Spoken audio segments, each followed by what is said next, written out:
What if I told you the wealthy do not rely on 401k plans to build retirement freedom? They are not pouring thousands of dollars into a magical and really hoping that it is a stress free future. Instead, they're using it as a temporary tool and using more of a pivot strategy that gives them more control, also more flexibility, and potentially more tax free wealth. Now, in today's video, I want to break down exactly what the wealthy are doing different and how you can use this same strategy no matter where you're starting. Now, when we start thinking about the 401k plans, it is a great investment tool. Don't get me wrong, the wealthy does not hate, and they do go ahead and maximize those 401k plans if they have the option to. But there are some limitations that you have to understand if the 401k plan is your only investment vehicle. Your investment options are very limited to exactly what your employer provides. Now, for me personally, my employer does provide a pretty good kind of stack of ETFs in there, but they also offer a lot of target date funds. And when we look in comparison to large cap, mid, and small, in comparison to the target date funds in my personal 401k plan are underperforming the broader market by about 4 to 5%, which is super disappointing because when I started my 401k plan, they put everything into target date funds. Everyone has told me through pretty much the last 20 years, investing in the target date funds are the safe bet, but it is not the bet that is going to grow the biggest. Now, also, there are fees in there. I look at my statement every single quarter, and every single quarter there are management fees within the 401k. And of course, the big one, if you ever want the opportunity or the possibility of retiring early, you cannot touch that money freely until 59 and a half. Meaning if you're 50, if you're 55, even 58, you have zero access to the money that is in that 401k plan. It is locked up. And of course, every dollar you withdraw during retirement is going to get taxed at ordinary income if you have a traditional 401k. Now, a lot of people don't realize this and they don't plan for the tax implications that we're going to see in the future with these 401k plans. So a lot of them, again, a lot of people are going in and building out the 401k plan at a certain percentage. And even for me personally, I get matched 7%, which I know is above the norm. But at that 7%, I put in my 7%. It gives me the ability to use the rest of the money that I would be investing if I wanted 10, 15, 20% and using it in different investment vehicles. Now, of course, when we start thinking of higher net worth individuals, there are a lot of different things that we can do, including a couple steps. Step one, contribute while you're working. This will take a lot of tax advantage out of there. Lower taxable income, you have employer matches, you have tax deferred growth, but they don't stop here. You also have to look at what is beyond the 401k itself. Rolling the 401k into a traditional IRA when they leave a job, this is where everything truly changes. Inside that IRA, now you have more choices. Kind of reflect on this and think about it personally, where my 401k is locked into, my employer provided 401k and the options they have there.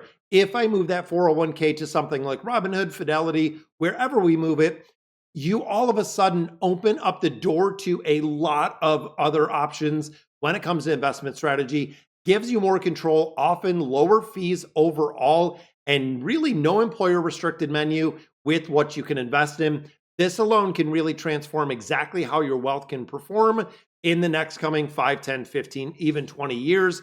And then a lot of people, including myself, have really went back and forth with converting that traditional IRA into a Roth IRA over time. Now, this is something that I've actually done younger. When I had an old IRA with an employer, we had about $50,000 in there. We chose to do a $10,000 rollover, going from traditional to a Roth every single year for 5 years, allowing that Roth that I have right now to grow absolutely tax-free. Withdrawals and retirements are completely tax-free. Huge benefit there. And there are no RMDs when it comes to that Roth account. Conjunction, or really looking at the opposite, with traditional, you're required to go ahead and pay taxes on there, and you're required to take those minimum distributions. Now, of course, when you're converting to a Roth, it is a really good strategy to do over several years like I did. But of course, before you do this, talk to your tax advisor. Now, why exactly does this strategy work as well as it does?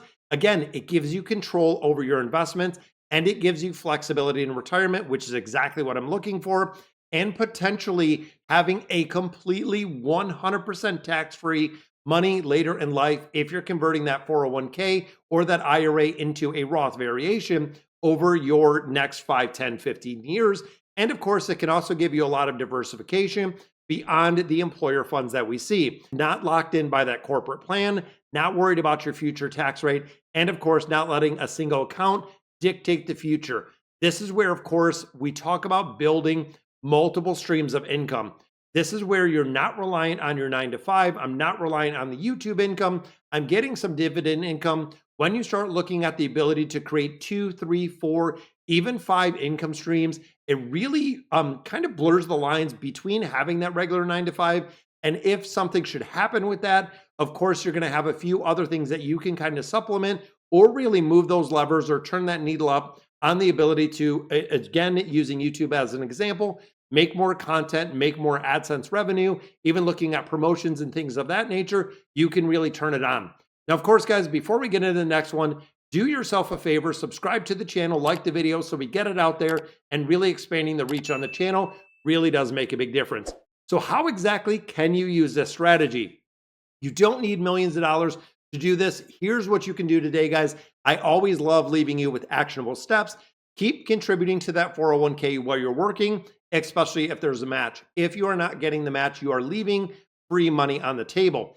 When you leave a job, when you have that old 401k plan, roll it into that traditional IRA, and then talk to your tax advisor. Start mapping out exactly how that traditional is going to turn into that Roth, depending on your tax bracket, slowly and intentional. And also looking at building other blocks.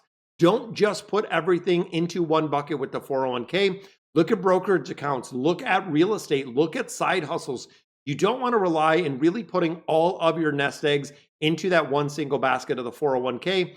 This really creates a retirement plan instead of just having that retirement account, tax efficiency, flexibility, and really under your control, not in the control of your employer. So the big takeaway with this, guys, the wealthy do not skip the 401k, but it is not the only thing that they're dependent on. They use it, they roll it over, they convert it, and then, of course, building real wealth with flexibility and a lot of tax-free options with those dollars. Now, of course, you can follow that exact same path starting today. If you have any of those old 401ks, guys, definitely comment down below and let me know exactly what you're kind of sitting on there. So let me leave you guys with a question. Are you treating your 401k like the whole plan? Is that the only investment vehicle that you're sitting on? Or is it just one part, like what I have it, of a much, much bigger financial picture that I'm developing and that I'm building? Drop a comment down below and tell me exactly where you are in this journey. I will respond to every single comment we get down below. And if you want to break down on how the strategy looks when it comes to retiring in your 30s, your 40s, or 50s, definitely let me know in the comments, and I'll catch you in the next video.